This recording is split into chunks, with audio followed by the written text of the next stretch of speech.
This Berliner has spent much of the past 15 years sleeping in homeless shelters and on the streets of his native city.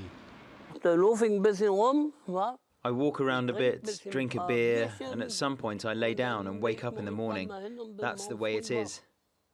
The 56-year-old has epilepsy and volunteers at this daytime shelter for other homeless people. He collects a pension of about $1,000 a month, but it's estimated housing costs here have doubled over the past 10 years, which means finding affordable housing is a challenge. It's very, very difficult to get an apartment these days. The housing market is so difficult because the rents are all too high. And people in Berlin have taken to the streets to protest against the rising rents. In April, tens of thousands of people marched.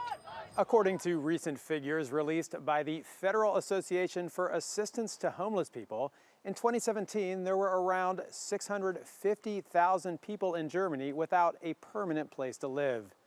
Most of them slept in emergency shelters, including around 375,000 refugees who were granted asylum but struggled to find housing.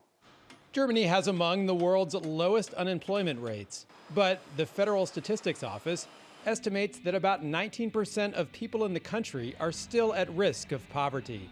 That means losing a job or another emergency can result in homelessness.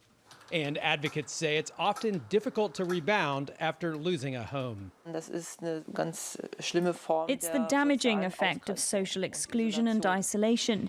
If you're homeless and your address is an emergency shelter, it's very hard to find work because of the stigma. The report suggests that the government build at least 80,000 new subsidized housing units every year to stem the crisis. That's around 3 times the current level. But those facing homelessness today can only keep trying to get help wherever they can. Ira Spitzer, TRT World, Berlin.